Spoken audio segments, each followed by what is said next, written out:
Hello and welcome. I am Dogbert, here to talk today about why someone would want to sell low-end cards on like eBay. Now, my last video, well, it kind of blew up for this little channel. Now, I do have a main channel in which I do something totally different. That's why I'm called Dogbert, and why I use this avatar to speak, as I just kind of took what I did over there and decided to make this stuff over here.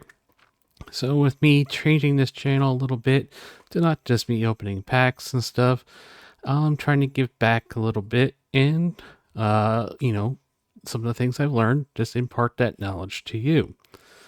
And the one thing I noticed from the comments in that last video is a lot of people were surprised that low-end card sales happen. They didn't know this was a thing. So this is why you'd want to sell low-end cards, all about it. So to start off, what is a low-end card? Well, generally a low-end card is a card that would sell only for a few dollars or less. If we go by what is known as the eBay standard envelope definition of what you can ship in that, it would be a card that is $20 or less. That is something you can ship in eBay standard envelope, which is a plain white envelope. No, we are not going to get into the debate of whether or not cards should be shipped in a plain white envelope in this video. If you want a video on shipping cards, including with the plain white envelope, I can make one of those. Actually, I think I probably should, because I've bought some low-end cards as well, and, well, people need to learn how to ship. So I might do that. But anyway, moving on. So what does this include? Believe it or not, the dreaded base cards. And I have the dog in front of me. Let me move over here. Maybe this is better. Base, rookies, or vets. Because we all know there's no-name rookies out there. And of course there's the vets out there. You think, oh, nobody wants those. Well, believe it or not, some people do. We also have inserts, like stars of the MLB. Yeah, we don't really like them, but they're something else that could be used, and people do want some of them. They do exist. And you also have your lower end parallels. These could be no-name guys again, vets again, just things that fall within this category. So, wait, people buy these?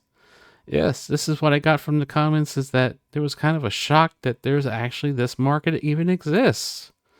But yes, they do buy these. I've sold quite a few of them now. There's other people out there who do this a lot too. And some people can make a living off of it.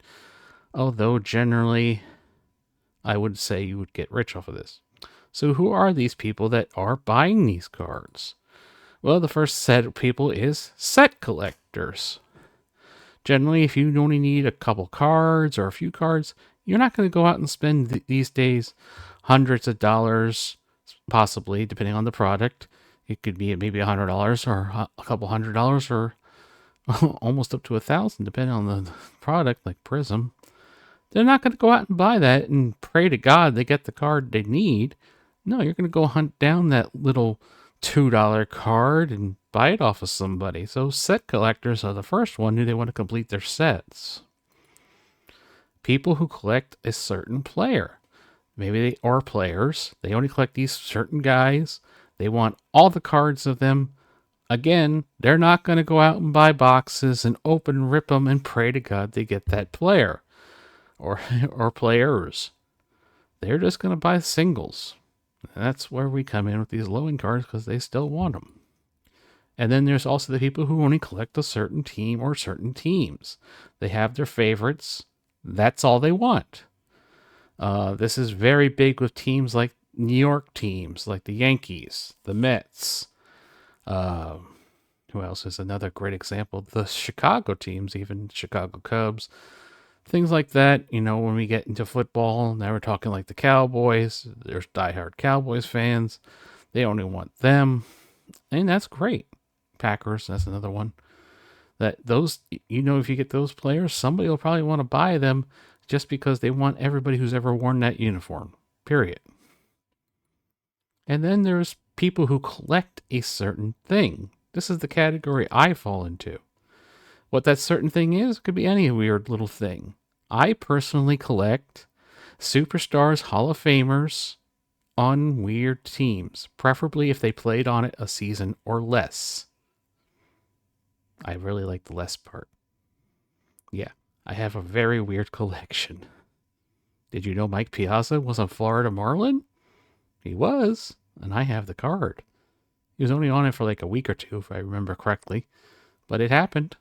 That's the kind of weird thing I collect. That's a very low-end card. Things like that. So that's kind of people who are collecting these things. So are you saying I can get rich from these? No, you're not going to get rich from just selling low-end cards. But this could help you on your journey of selling cards to get bigger. And if you don't believe me that there's some money to be made in this, then why do big sellers like, say, Burbank sell these cards as well? They don't just sell the high-end stuff. They sell everything. So how much should you charge for these low-end cards? Well, honestly, you should be looking to see how much a card is going for first. I have a base set, though, of I do not list under $1.75 with free shipping. So I won't go below that, but I will definitely go above it. If I can get $1.80, $1.85, $1.90, even over $2, $3, whatever, I will go for that price, obviously, first. But I will not go below $1.75 with free shipping. The reason why I say free shipping, we are essentially baking in the cost of the shipping into the price, because I've tried putting up cards at the same price that would equal $1.75 with the like this, have it at like 99 cents and then like 75-cent shipping, and I put up the same card, like I have multiple copies of it, for $1.75 with free shipping. The cards with free shipping always sell much faster. People think they are actually getting something. They are not. It is just a gimmick. You just bake it into the price of $1.75. And if you can actually go above $1.75, sometimes you can, this gives you a little bit of wiggle room to take an offer. Like if you come down to $1.75, like you list it for $1.85, you can come down to $1.75, things like that. And I'll say at $1.75, if you really want to push it, you could go down to $1.65, something like that. If you really just want to move the card, get rid of it. That's it. So why is my price $1.75? Well, you got to look at the total costs. We have the $1.75. We're going to pay 64 cents for shipping because it's free shipping. We're paying for it essentially. That's why we bake it in. And then I have another 53 cents in transaction fees to eBay. So that leaves 58 cents from eBay back to me for that card. But that's not everything. We also have shipping supplies. So after shipping supplies, I see a whole 47 cents for all my effort and time on a $1.75 card.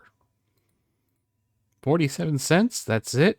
Yep, that's it. 47 cents on a single card. Yeah, if they only buy one card, I see 47 cents with my shipping supplies since I buy in bulk to keep the prices down on that. Margins are everything. A penny here, a penny there. When you're working with this low-end stuff, makes a huge difference. But you make more when someone buys multiple cards because you can combine shipping. Generally, you can do up to 4 cards at the 64-cent price, and then another 4 up to 3 ounces total. So 4 cards is roughly 1 ounce, so you can do up to 12 cards. And then once you get up to 3 ounces, it's $1.11, I believe, unless the price has gone up. I haven't had to ship out that many in a little while. But then it doesn't go up as much, but every single card you had a baked in price of 64 cents into that price. So if they buy multiple and you're combining shipping, you are saving money. This is why you see people like me writing things where if they buy 3 or more, you get X% off. I do 25% off whatever they're buying, regardless, up to $20 card. It's anything I can ship in a plain white envelope, essentially. And once they get into more than that, oh my God, I'm really making money. So it definitely goes up with the ROI. because now you're not going to be using as many envelopes. Yes, envelopes cost a couple cents, but if I can only use one rather than like if you bought three, it does add up over time. So why would I do this in the first place? Go through all this effort for a 47-cent card or a few bucks, whatever. Well, you're new to eBay and selling, so you need to get your feedback up, and this is a great way to do it. Just realize that you probably have to leave feedback for your buyer first in order to get them to give you feedback back. Plus, if somebody buys it, you could ask nicely. I would only do it once, though. Ask nicely once. If they could leave you feedback, do not become annoying. It's also good practice to learn how to package and ship cards. Simply put, if you want to get into higher end cards and you need to learn how to ship and package those cards, well, you don't want to screw up on a $500 card, screw up on a $2 card. It's a lot easier to take that hit than it is like a couple $100 card, like I said. This also allows you to recoup some money if you're a person who opens packs or boxes, or you buy lots of cards. Just because now you can get a little bit more money back, so you can fund your habit. Yes, we're all addicts. And it can actually just be fun to do this. List these cards and know that you're providing something to somebody who needs those cards or wants those cards. There is a bit of a dopamine rush with that. It feels good. And last but not least, probably the more important one of them all, it builds a relationship with customers. The person buying a couple low-end cards today could be buying your $100 cards or $1,000 cards tomorrow. Or they could be recommending you to somebody who's looking to buy those cards, and you can grow yourself as a seller and as a business. This is pretty much all the reason. These are pretty much all the reasons why I'm doing it. I really do enjoy it. It's nice when I get a sale, and it's becoming more and more frequent. I pretty much have sales every day now. So, one final tip I want to say: if you open boxes and packs when a new product comes out, is a great time to sell. I know I've done this with the Panini Prism Basketball, Topps Chrome Update, Topps Stadium Club that just came out. And trust me, getting those cards up, if you can get that product day one when the product releases, and you get those cards up, they're going to sell pretty quick. You actually get a little bit more premium for it too. You can actually get a little bit more profit out of it and get your money back a little bit quicker. The other thing was I had a lot of people buy multiple cards on those days, so those really add up, really help me recoup my money, and they can even sometimes go and grab cards I still have laying around that I haven't sold in a while. All of a sudden they're selling too, so it's a really big help to do that. So that's it for today. Till next time, everybody, let me know if there's any other ideas you want to hear and want to learn about. One thing I'm thinking about doing is a series on the different kinds of cards I collect, going over the different players and the teams that they were on, and what happened and why they were there briefly. So, until next time, everybody,